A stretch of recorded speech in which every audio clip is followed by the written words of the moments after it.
it's one of those cards that's good enough to take a second look at. Absolutely, absolutely. Right, we have decks. Adam Van Fleet. No. Pardon me, wrong decks. Wrong decks. Which is fine because we actually asked for Adam Barnello. So. Okay. Wrong deck lists, no problems. There's Adam Barnello and Christopher Gilley. For those of you just joining us, I'm Joey Pasco here in the booth with Adrian Sullivan. Hello, hello. We're headed into round 8 of the StarCityGames.com Open Series Legacy portion here on Sunday. This is round 8 of 9. I was saying to Drew Levin just a few minutes ago, we've seen 7 rounds and 14 different decks. And well, you know, I'm going to say that that's a slight exaggeration because there you've been was an keeping overlap. track. I've been keeping track. There was an overlap with Merfolk twice. Oh, I didn't know that. I didn't see the Merfolk. And the that Trinket Mage deck with Dreadnought also twice. Oh wow, was it a different player? Same Different player. Oh wow, I didn't. Okay, so I must have missed both of those. Now, interestingly, Sorry, that Trinket Mage Dreadnought deck was only played by 3 players in the whole tournament. So, wow, yeah. I ended up talking to the guy that designed the deck, and he was pretty pleased. Everyone was doing well. He had just gotten knocked out of the running for top 8. Here we have Christopher Gilley on the left playing Junk, and his Junk list is running 2 Green Sun Zenith. His targets there are the 4 Tarmogoyf, the 4 Knight of the Reliquary, and he probably has... Oh, wait, looking at it, he does not have a Dryad Arbor. No Dryad Arbor for his Green Sun Zenith. And his opponent is Adam Barnello. What's Adam got? Adam's playing something very similar to what Drew was playing, and except he's not playing Tezzeret, and he's playing more of a bullet list with his Enlightened Tutor package. Right. Drew was talking about it a little while ago. He's got 3 Stoneforge Mystics as the creature base. And then he's got Brainstorms, Force of Will, Swords to Plowshares, 4 Enlightened Tutors, 4 Sensei's Divining Tops, 2 Thopter Foundries, 2 Counterbalance, 2 Counter Spell, 1 Moat, 1 Pithing Needle, 1 Sword of the Meek, 1 Sword of Fire and Ice, 1 Sword of Feast and Famine, 1 Snaring Bridge. Right. So quite the silver bullet package there in the main deck. Adam Barnello opens up... Is that a Sensei's Divining Top? It's foil. It's harder to see. Yeah, that is a Sensei's Divining Top. Wasteland from Christopher Gilley. Now, Christopher Gilley, or Christoph, pardon me. It's Christopher. It's Christopher. Yeah. Christopher Gilley is also running some Mox Diamonds for a little bit of explosive speed. He can drop down a Dark Confidant on turn 1, which is always a great start. Turn another land into play on both sides. So we've got 2 lands since that Wasteland. Adam Barnello laying his second land, Island, and a Tundra in play currently. Now, since the original 5 Moxen, we've had Mox Diamond, Mox Opal, and Chrome Mox, right? Are there any more that I'm missing that are... Mox Diamond, Mox Opal, Chrome Mox. Those are the real Moxes, or the right. quote real Moxes. Right, the non original power Moxes. In the meantime, just to update you, Counterbalance has hit the table for Adam Barnello on turn 2. This is a rough one. He's assembled the combo already by turn 2. It's pretty rough. Now, Christopher, but I get to take a look and see. Adam has 3 swords as 3s to stop a Vindicate. So he does have some options to stop Vindicate, but Vindicate is a way out for Christopher. And he can also, potentially, this is not very strong, Green Sun Zenith for a large number to go over the top of Counterbalance and get a Tarmogoyf or Knight of the Reliquary into play. I'm okay right now. Yeah, maybe next round. Yeah. Cool. So, what is that a Thoughtseize for a Force of Will, or did Thoughtseize get Force of Will? Looks like the Thoughtseize got. Untap. Draw. Lays a 3rd land. It looks like he's got several options in his hand. Or at least one. I think I saw one.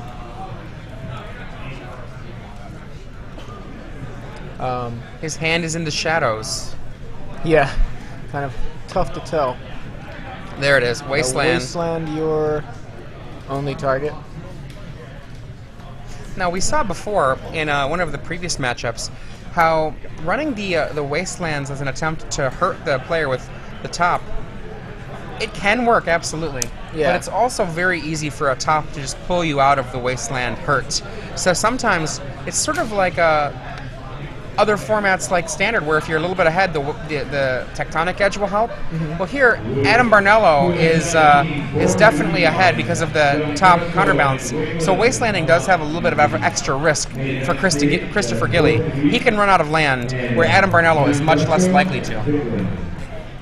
Yeah, I mean, Adam is well set up to fight Wasteland right now. He's got Island Plains. So even now, at this point, Wasteland's useless against Adam.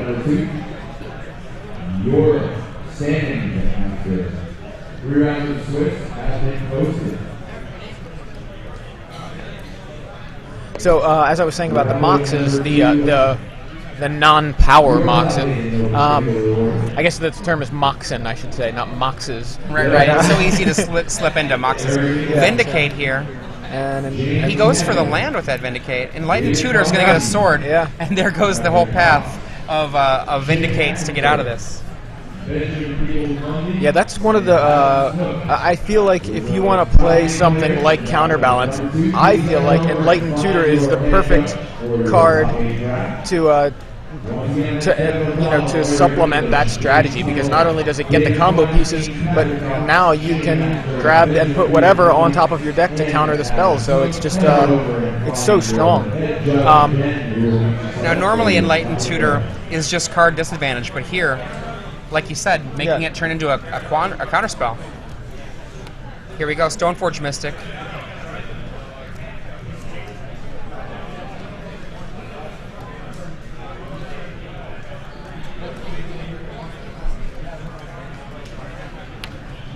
And Stoneforge Mystic gets sort of Feast and Famine, so looks like we've got Callblade and Countertop on this on the right side of the screen right now. No Squadron Hawks though, don't worry.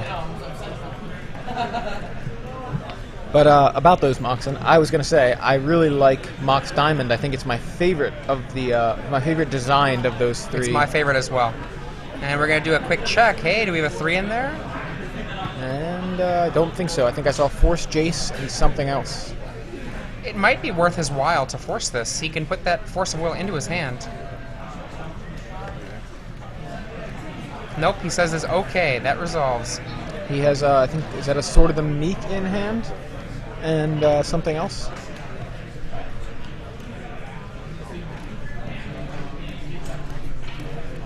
I can't tell what the other card is. It's probably, oh, well. Might not matter. We get a draw from the Sensei's Divining Top. Down comes Jace. Jace might just bounce that guy.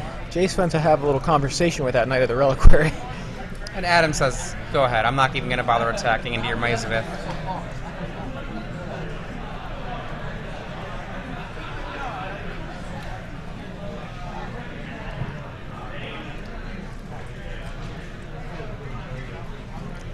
You get 4 mana. This could be a Green Sun Zenith. How does that feel? Adam says that's just fine.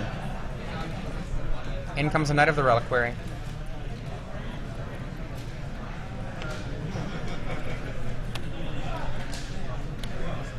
Sensei's Divining Top comes back down.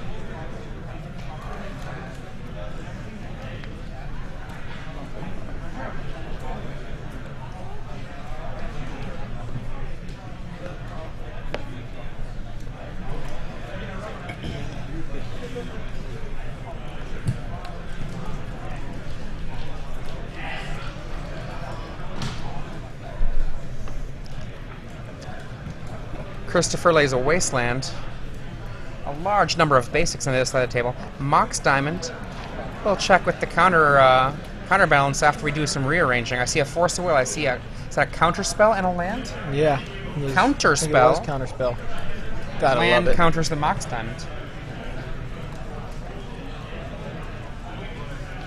And there's Knight the of Knight the of the Reliquary. Reliquary once again. And Adam decides, I'm going to drop the sword into play. Draws, brainstorms.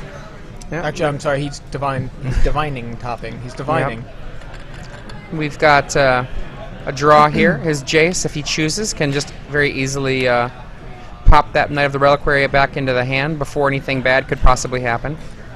Yeah, the issue he has right now is that Maze of Fifth. And He goes for the Brainstorm. Only one Maze in Christopher's deck. Looking no Wastelands in Barnello's deck. Yeah. Which would be a nice way to deal with that Maze of Ith, which seems like it's giving him a little bit of problems right now. I mean, it's a reverse tumble magnet. To be fair, he has a Jace with a counter top going, so he doesn't mind the game being in a kind of a slow holding pattern right now.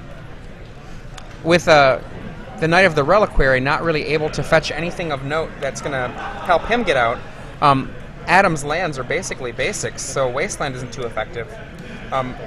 There's only one Horizon Canopy, so... Yeah.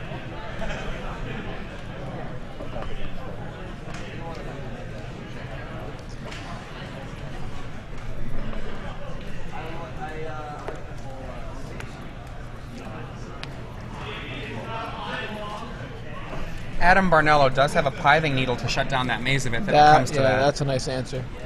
Didn't even see that. I'm looking for Wastelands and thinking, oh, well. Force of Will tossing his last card to get rid of that Knight of the Reliquary. Doesn't want to have that happening. That actually could mean that Christopher could start mounting an offense if the Knight of the Reliquary was out. What happened when Christopher played that Green Sun Zenith for 4? That resolved. It resolved. It resolved and got him a Knight of the Reliquary. Right, but it looks like was that the same night that he? Because it looked like if we've had a question on Twitter, and actually maybe it was just Jace bounced it. So never mind. The Knights getting bounced by Jace has confused me. Not that that's exactly confusing, but the trying to remember how the plays went down. That sword is just, making the Mystic unafraid of that Knight of the Reliquary there. Yeah, but the Maze is a nice little... If you look at that board position, that's a lot of basics there. He's got 5 basics in play. He's got 2 more left in his deck. He's very safe from Wastelands. And he Fate Seals with Jace. Keeps it on top. Sword of the Meek has been assembled. Now, anytime that something's on top, Christopher can do just as he's doing right now and shuffle it away.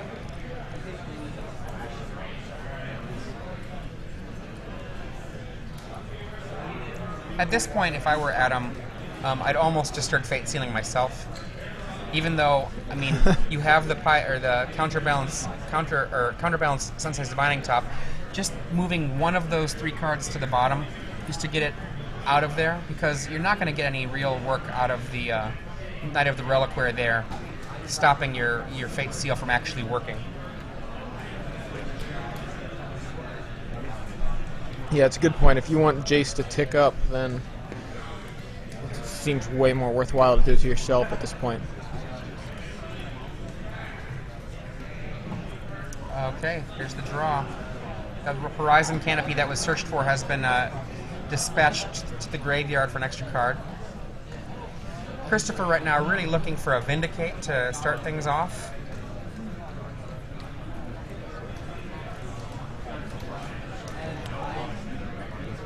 He does Vindicate. And Adam takes a look at the top. Finds a Force of Will. And he's empty-handed, though. Yeah, so that's not going to do...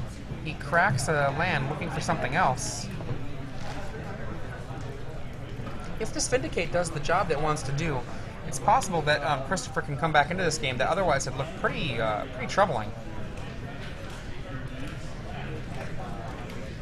Yeah, even though Adam has the counterbalance top combo online, as bad as that seems, it's he's not really putting any pressure on Christopher because Christopher has that Maze, and so basically the only thing that Christopher has to fear is Jace going ultimate, but he's got plenty of time for that.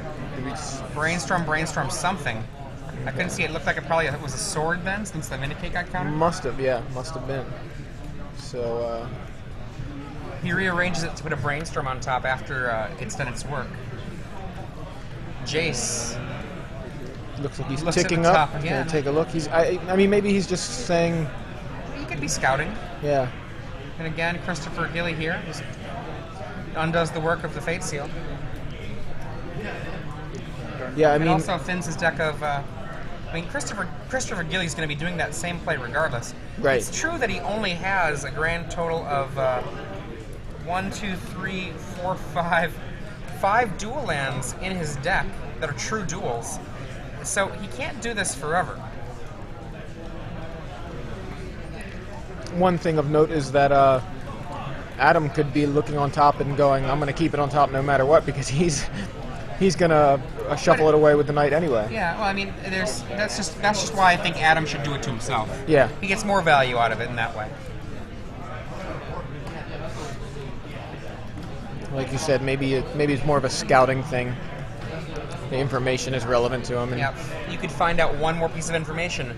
Oh, this list plays Gerard's Verdict. Yeah. It doesn't, but you could find that out. Right, exactly. So let's take a look. Another scout. His hand, it looks like a Force of Will Brainstorm. Yeah, I'm pretty sure that sounds pretty accurate. I know he's got Brainstorm, and I'm pretty sure I see Force. Yeah, there it is. Go. Adam can afford to be patient here. And again, Christopher, you'll notice he got a Marsh Flats there. There are very few. I don't know what's in his yard at this point, but there are very few real lands left in his deck at this point.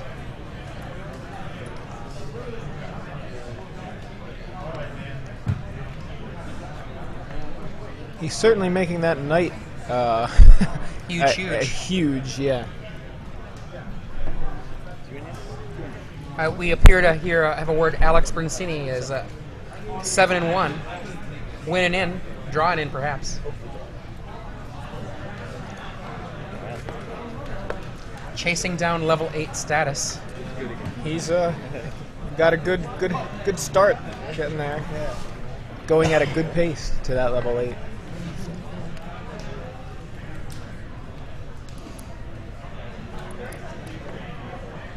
One of the things that Christopher's looking for here is the last couple of Vindicates. I think he's got 2 left. He might have only 1 left, though. Swords to Plowshare. Swords for the knight. So that Ouch. knight be ouch, but how much life does Christopher gain now? You know, Christopher doesn't care. Or Adam doesn't care, but I just think it's funny to see. I'm kind of curious how big that knight was. Because he's been dropping land. Looks like Scoop from Christopher. It's a concession. He did get up to 28 life, though. Yeah. So I was at 12-12 knight. That's, I think, 1 more life than Kurt Cobain had. Very nice. Okay.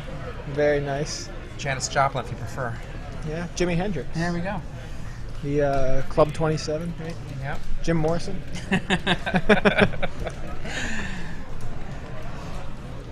Looking at the sideboards, Adam, Meddling Mage is a reasonable card to consider. If Vindicate is one of the few cards you're concerned about. Meddling Mage, you can have it be killed, but it takes an extra step to get to the Vindicate. Then. Right. Pithing Needles, Humility seem decent. Humility seems pretty solid. On the other side of the board, Curse Totem shuts down those knights. Curse Totem shuts down, Just any knights, knight really, that comes but- out. However, from the sideboard, Casali. Christopher Gilley has Casali Pride Mage. And Casali Pride Mage is a card he can tutor for with the Green Sun Zenith. Curse Totem would shut off the Casali Pride Mage, yeah. as well as the Knights of the Reliquary.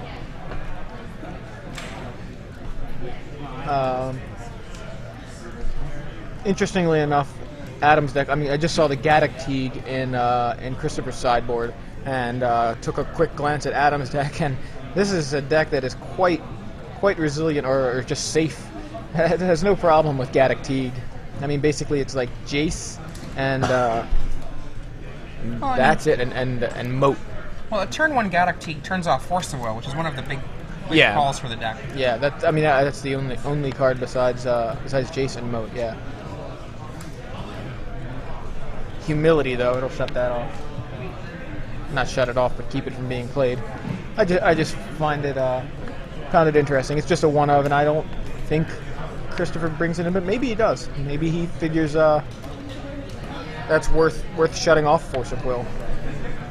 I mean, if it was me, I would bring it in just for that opportunity. Right, because it's just a one-of. Right, and I would probably end up bringing in Life from the Loam and the Extirpates. Now, if you look at this list from Adam Barnello, an Extirpate at the appropriate moment can totally tear open what this deck is able to do.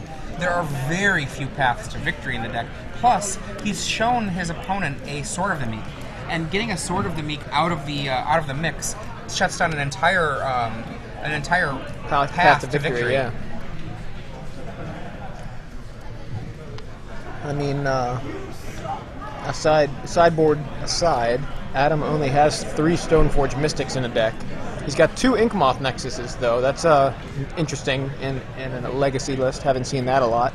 Just a little, but not a lot. So he has, just to carry these multiple swords that he's got, Sword of Feast and Famine, Sword of Fire and Ice, aside from Stoneforge Mystic, he's got Thopter tokens and Inkmoth Nexuses. But that's it. So and out of sideboard, an Aethersworn Canonist, which he's not going to bring in. The Meddling Mages, which I guess could come in, as you had mentioned. Like I said, Meddling Mage doesn't do particularly much. It just could be. It's one of those things to potentially like slow down a Vindicate from coming in. Mm-hmm.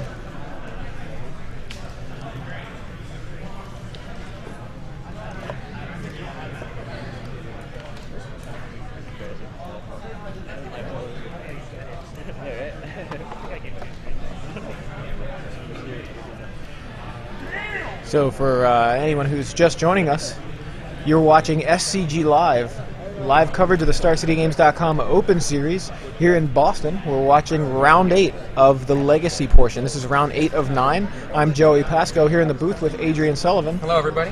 We just saw Adam Barnello take game 1 versus Christopher Gilley. Adam playing it's basically an Enlightened Tutor deck when you really think about it. He's got the Counterbalance Top combo in there. He's got Stoneforge Mystics and various swords, Sword of Fire and Ice and Sword of Feast and Famine. But he's aside from those, he's got quite a lot of targets for the Enlightened Tutor. Essentially, you're talking about here is the Thopter Sword of the Meek combo and support cards. Stoneforge Mystic tutors for the sword. Yeah, I mean, the Jaces help maintain a controlling style presence. You might as well, at that point, since you're already going to be running Sense's Divining Top, strongly consider your counterbalance. He's got 2. And then because you've got Stoneforge Mystic, you might as well put in Sword of Feast and Famine and Sword of Fire and Ice. Yeah, I mean, it looks quite similar to the list that Drew Levin piloted today and then piloted for us a little bit on Moto a little while ago. But that list, based off of which was, I think, identical to David Gearhart's list from Edison, that list runs Tezzeret as another win condition, and it is a little bit different, but it's... Yeah, well, David Gearhart's list, he very much is clear that he thinks that 1 Sword of the Meek is a waste of time for Enlightened Tutor, except for if you're just really going for it. It's something your deck shouldn't plan on. And Adam Barnello gets around that concern with Stoneforge Mystic, which does not give up the draw phase that Enlightened Tutor does. Yeah. So on the other side of the table, Chris Gilley is playing a junk deck. Junk deck with he's got Green Sun Zenith in there, but no Dryad Arbors, which we noticed. And I feel like that's a card for Legacy that seems like it just goes hand in hand with Green Sun Zenith, but not the case for this deck. Just maybe not what Chris wants to be spending his slots on. But he's got Dark Confidants, Tarmogoyfs, and Knight of the Reliquary. Yes, his creature package. But otherwise, a pretty classic junk list. Disruption, Thoughtseize, Hymn to Torok, Swords to Plowshares, Vindicate. Yep. He's got his own Sensei's Divining Tops and some Mox Diamonds just for a little bit of extra speed there, a little bit of acceleration. Now, the real play you want to see happen with that Mox is that turn 1 Dark Confidant. Yeah. And I know that Brian Cowell ended up cutting them from the list that he ran because without that turn 1 Dark Confidant play, sometimes it just feels just not strong enough, and then your mid-game happens, you draw a Mox, and you feel just pretty disappointed in it. Now, in Game 1, Adam went turn 1 Divining Top, turn 2 Counterbalance, and basically that was his path to victory right there. He did a lot of work with that as well. Yeah. He landed a Jace He had a Stoneforge Mystic equipped with a Sword of Feast and Famine, and a number of Brainstorms, and obviously the typical support cards for the counterbalance top situation. But Chris was holding off the Stoneforge Mystic with a Maze of Ith, was just not enough though, because Adam just had kind of locked him out of the game. And Swords to Plowshares on Chris's Knight of the Reliquary was it just kind of sealed the deal for Adam. Got a turn 1 Forest, Mox Diamond, discards a land, Sensei's Divining Top, sits back with Vanilla. I almost said Vanilla Ice because of Rashad. Sits back with the mana for Sensei's Divining Top, Vindicate in hand. Thank you, Rashad. Rashad talking about Vanilla Ice on the side. Yeah. Adam leads with a Flooded Strand and passes Christopher. Yeah. Now, looks like he just cracked a fetch land. Yes. Now, the Vindicate in his hand can't do much to that Flooded Strand unless Adam falls asleep for a minute. But, but Vanilla Ice might be able to do something to the would Flooded get in there Strand. because he's from the streets. That's right. I'm not sure if you know this. Vanilla Ice is from the streets. Ding, ding, ding, ding, ding, ding. But theirs goes ding, ding, ding, ding, Ding, ding, and ours ding. goes ding, ding, ding. I was just watching that on YouTube the other night. Oh, okay. Yes, I admit there exists a picture of me with Vanilla Ice. With the real Vanilla Ice? With the real Vanilla Ice, Rob Van Winkle. I forgot his name was Rob Van Winkle. That's As real as the streets, yo. That's right. Okay, looking at the top of his library, Christopher only has about 2 or 3 cards left in his hand. No action yet. Adam Barnello getting a second land. I wouldn't be surprised if it's an island. Oh, going for the Plains Island. Still Stoneforge Mystic seems like a good play here. Yeah, don't get confused. This isn't Clawblade. Thopter. Thopter Foundry. I always called it Thopter Depths. That is not the name of the card. On the top of his library, he's got a card already set up for himself. Christopher Gilley draws. Vindicate in hand. 2 other cards in hand. Staring down Island, Plains, Thopter Foundry.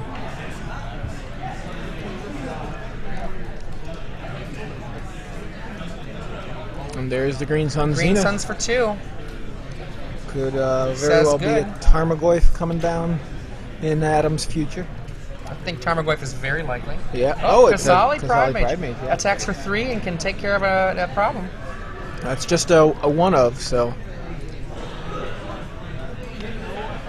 Does he Swords have to a way Plowshares, perhaps? There it is. 2 There's- life for Christopher Gilley.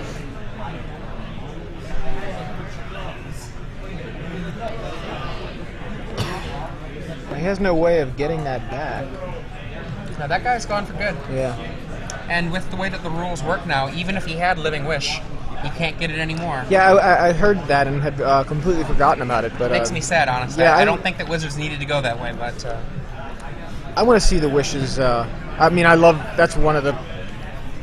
I love the wishes. I've loved playing with them in Standard, and it's kind of a cool thing about Legacy that they're still around and still playable. Cunning Wish being mostly the one that sees play now. Yeah. At least in the recent kind of. You still see Burning Wish in the combo decks Right. that are going to go storming on you. Exactly. So, I was a big fan of Living Wish. Played that a lot in Standard. I was a big Burning Wish guy. Surprise, Red Mage. Well, I actually I liked it in black-blue decks as well. So. Yeah. Grixis Wish. Psychotog with Burning Wish. Sounds like a fair deck. We got 3 mana for Vindicate, crashing into that Thopter Foundry. And Spends a little bit of mana to make himself a 1/1 flyer, gain a life.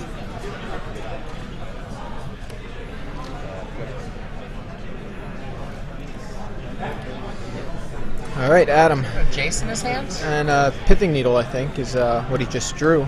Attacks for 1. A Jace wouldn't be terrible here. Certainly wouldn't, and I think that's what he's thinking as well. Yeah. Let's pretend that you just brainstorm here, right? Yeah. If your opponent breaks your Jace, just like in Standard, you don't really mind if your opponent breaks your Jace if you've gotten your draw fit. You'd Yeah. obviously prefer that you still have a Jace around. Of course, yeah. But I mean, the value you get out of that is still really solid. Makes the brainstorm happen. And he sees Flooded Strand, Humility, and something else.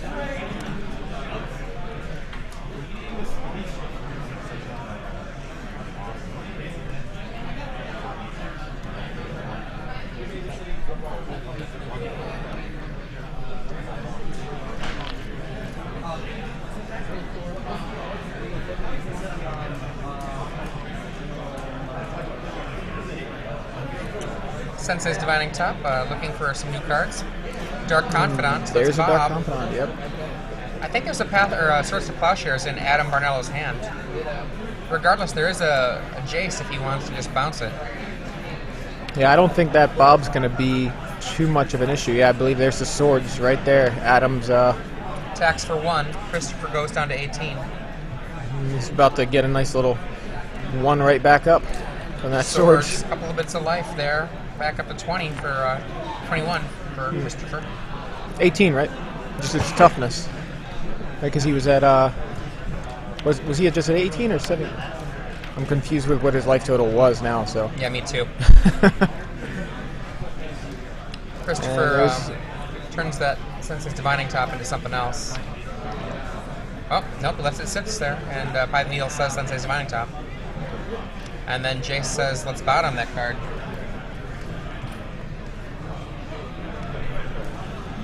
Adam looking in a very commanding position here. Yeah, yet again, he's got, even without the combo, still he's got a nice little setup.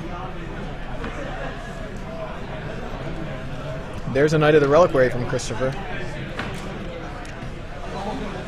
Probably meeting a Jace bounce unless there's a Swords to Plowshares, another Swords to Plowshares. He does have a Force of Will in his hand. He can just cast the Force, should he choose to. Yeah, I believe he's fetching right now with Flooded Strand, so maybe that's what he's doing. Adam getting another basic land. One of his 7. This is a list that's very respectful of Wasteland. Yeah, he's seen the Wasteland from Christopher's deck, so he just decides why even worry about why even make it so I have to worry about my mana base getting targeted. Just search up the basics. Humility, that's what it was that I saw on top and thought was possibly another sword. So that was an okay to that Knight of the Reliquary. Yeah. And he bounces it anyway. Go ahead, he says. Draw.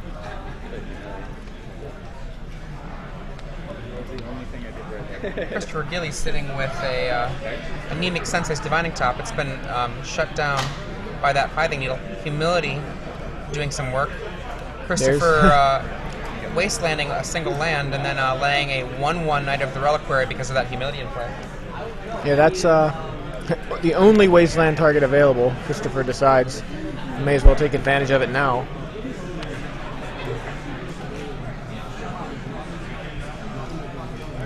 In Adam's hand, I see Enlightened Tutor, which is he's casting right now, Force of Will, and I believe a Sword of Feast and Famine as well.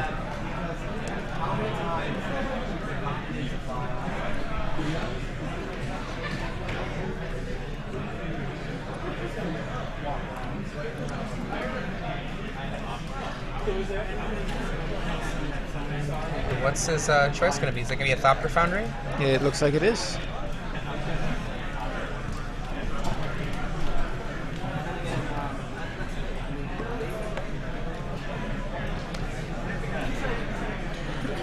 And he's going with the Brainstorm with Jace.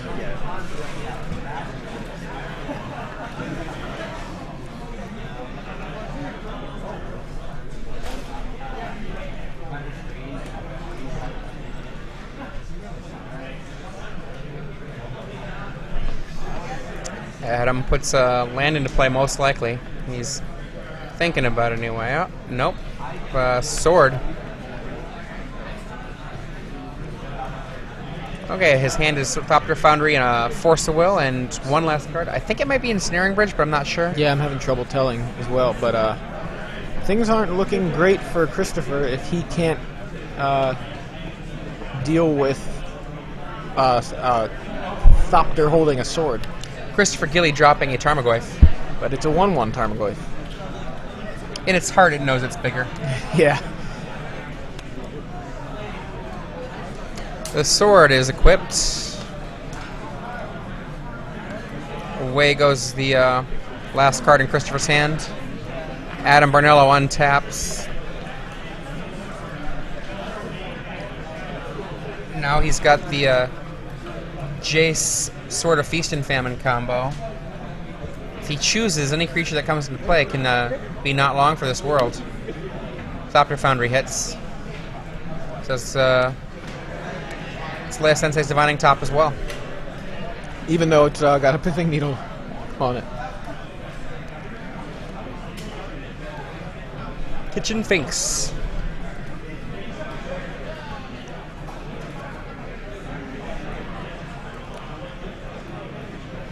Hopefully the judge will remember if Adam forgets that the Pithing Needle has turned off Sensei's Divining. Yeah, I was thinking the same thing just now. So, yep, and hold up, hold up, hold up, hold up, hold up, hold up. Okay, it's being sacrificed to the Thopter Foundry. I see. Okay. There we go. That was awkward for As long as a second. card draw didn't happen. Yeah.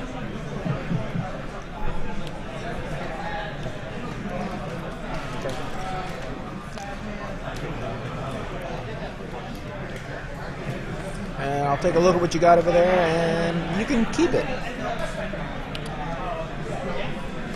And there's Sensei's Divining Top yet again.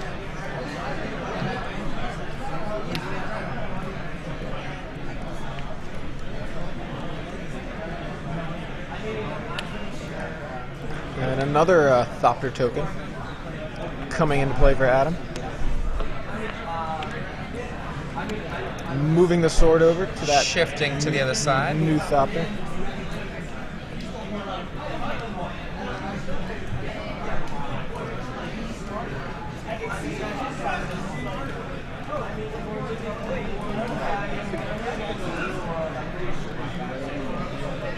There's a Gattakeeg from Christopher.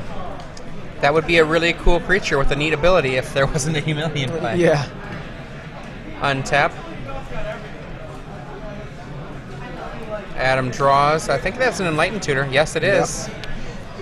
And Enlightened looks like he's Tutor gonna use plus it. Jace is going to be able to assemble the combo.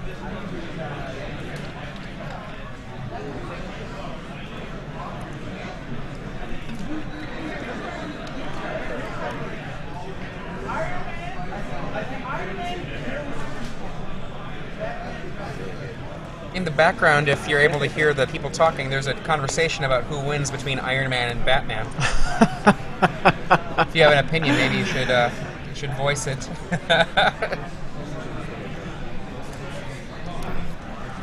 I like Batman, but I like Iron Man. I mean, one question might be their alter egos. Who has more money? Yeah.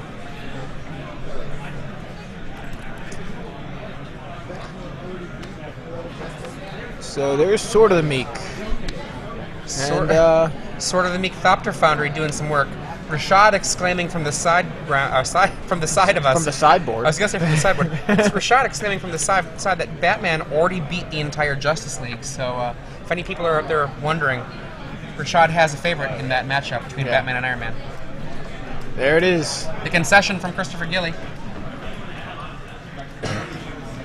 So just not able to put enough pressure on Adam to really make much of a game.